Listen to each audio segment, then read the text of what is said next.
aho hera nakuganya bisabayo, umwami Yesu azakenyera atugaburire, ntumbaze niba ari pome tuzarya cyangwa se amakaroni.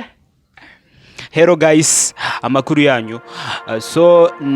Nizere ko mumeze neza kandi mukomeje kuguma mu rugo, mukomeje gukaraba amazi meza n'isabune no kwambara agapfukamunwa neza cyane, mugakora ingendo ziri ngombwa. Yes, nta kundi covid yabaye covid, ariko nta manda itarangira na covid zacaho, dusubire mu buzima busanzwe.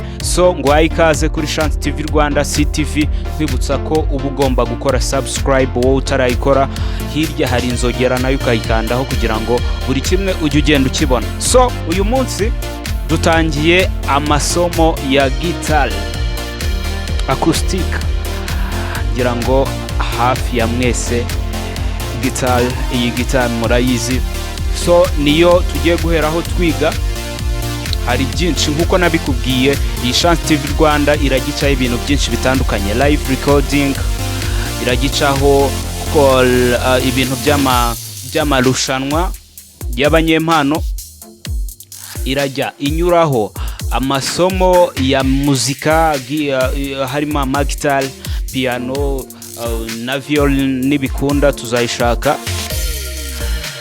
Ni byinshi cyane, icyo usabwa nuko ugomba gukora subscribe, hirya hari inzogera nayo ukayikandaho kugira ngo buri kimwe ujye ukibona. Nta kindi, amasomo yose uzajya uyiga ku buntu for free.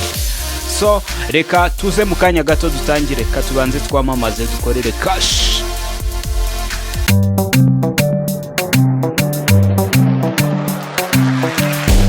Welcome to Onyinye Salon. Dukorera mu mujyi wa Karongi mu marembo ya Gare Neza.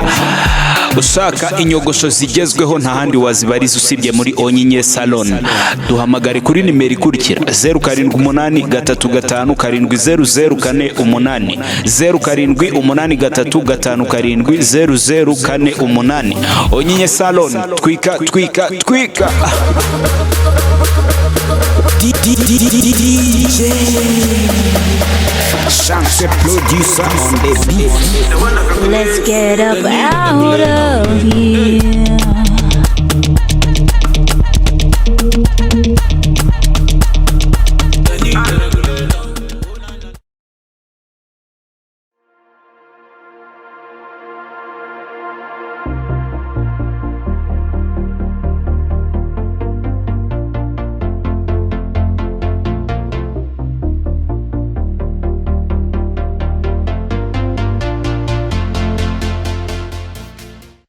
Twatangiye, gitari ni ukwifatwa, hanyuma utu turongo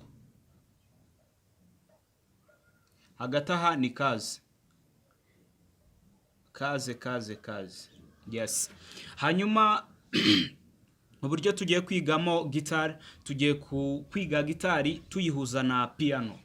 Piano mumenyereye ko intoki zikompanya cyane nuru. Uru rukaba do, uru rukaba fa, uru rukaba sol. Noneho ubwo tuba duhinduye inshuro 3. No kuri gitari turahindura inshuro 3. Ubwo ku nshuro ya mbere biraba ari do, ku nshuro ya kabiri bibe fa, ku nshuro ya gatatu bibe sol. Nkuko mubizi mwese, mu muziki tugiramo imfunguzo 7: do, re, mi, fa, sol, la, si, do, si, la, so, fa, mi, re, do. Ni kimwe hose, haba kuri guitar, haba kuri piano, haba n'ahandi hatandukanye no ku bindi bikoresho bitandukanye bya muzika, n'ubundi ni imfunguzo 7. Kuri gitari urufunguzo rwa mbere ni do, urwa kabiri ni re, urwa gatatu ni mi, urwa kane ni fa, urwa gatanu ni sol, urwa gatandatu ni ra,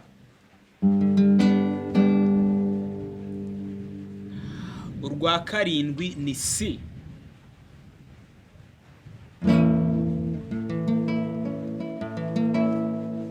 Yes, izi nizo mfunguzo zo mu muziki.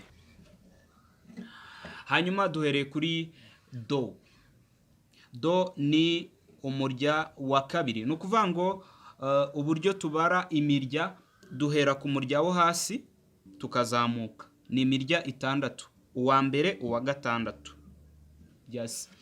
Noneho do ifatwa gute sasa?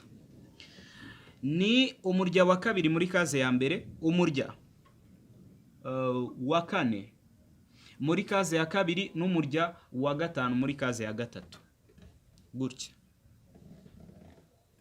Umurya wa kabiri muri kaze ya mbere, umurya wa kane muri kaze ya kabiri, n'umurya wa gatanu muri kaze ya gatatu.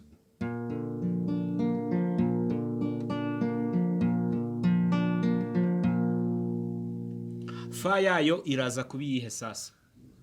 Fa y'iyi do. Kuko buri mfunguzo zose hano tuzajya dufata, buri rufunguzo tuzajya tugeraho tuzajya turwita do. Noneho iyo do igire fa yayo, igire na so yayo. Yes. Noneho fa yayo ni iyihe? Ni ukuvuga ngo fa ni umurya wa mbere n'uwa kabiri muri kaze ya mbere, ukayifatisha urutoki rumwe. Iyo mirya uko ari 2. Hanyuma ugafata umurya wa gatatu muri kaze ya kabiri n'umurya wa kane muri kaze ya gatatu.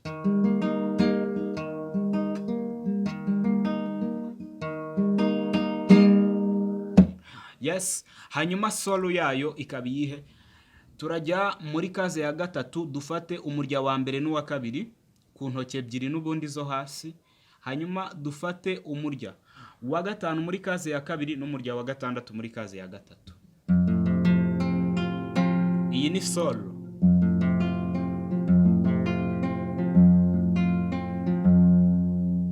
Tugaruke muri do. 1, 2, 3, do, fa,